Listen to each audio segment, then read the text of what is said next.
കളിക്കളത്തിലെ പരിക്കുകളെ ഇനി പേടിക്കേണ്ട. എല്ലാവിധ സ്പോർട്സ് ഇഞ്ചുറികൾക്കുമുള്ള സമഗ്ര പരിഹാരം ഇവിടെയുണ്ട്.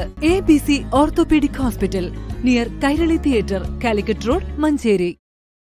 കുടിവെള്ളം കിട്ടാതെ പൊറുതിമുട്ടിയ നാട്ടുകാർ വാട്ടർ അതോറിറ്റി എഇയെ ഉപരോധിച്ചു.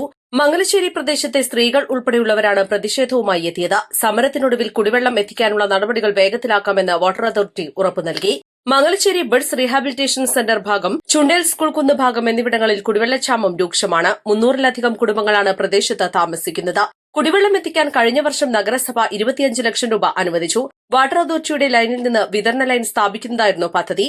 ആദ്യഘട്ട നടപടിക്രമങ്ങൾ വാട്ടർ അതോറിറ്റി പൂർത്തിയാക്കിയെങ്കിലും തടപ്പറമ്പ് ടാങ്കിൽ നിന്ന് വിതരണ ലൈൻ വലിച്ച് വെള്ളം എത്തിക്കാൻ പദ്ധതി തയ്യാറാക്കുന്നതിനാൽ ഒരു പ്രദേശത്തെ 2 പദ്ധതികൾ നടപ്പിലാക്കാൻ സാധിക്കില്ലെന്ന് അധികൃതർ അറിയിച്ചു.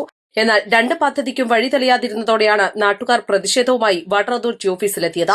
ഇനി കാത്തുനിൽക്കാൻ തയ്യാറല്ലെന്നും നഗരസഭ അനുവദിച്ച 25 ലക്ഷം ഉപയോഗിച്ച വിതരണ ലൈൻ സ്ഥാപിച്ച് വേഗത്തിൽ വെള്ളം എത്തിക്കണമെന്നും നാട്ടുകാർ ആവശ്യപ്പെട്ടു.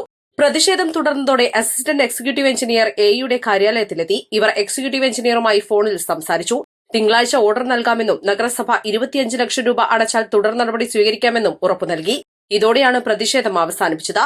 നഗരസഭ മുൻ ചെയർമാൻ വല്ലാഞ്ചിറ മുഹമ്മദ് അലി, കൌൺസിലർമാരായ വല്ലാഞ്ചിറ ഫാത്തിമ, അഷ്റഫ് കാക്കങ്ങൾ, നാണിപ്പ കീഴടത്ത, അലവിക്കുട്ടി പുല്ലാര, സക്കീർ വല്ലാഞ്ചിറ, മാടായി വീരാൻകുട്ടി, റഷീദ് പേരാപ്പുറത്ത്, മുജീബ് കടൂരൻ, റഷീദ് പള്ളിക്കൽ, പുതുപ്പറമ്പിൽ മുഹമ്മദ് കുട്ടി, റഷീദ് വല്ലാഞ്ചിറ, സത്താർ വല്ലാഞ്ചിറ തുടങ്ങിയവർ ഉപരോധ സമരത്തിന് നേതൃത്വം നൽകി. East live, Manjeri.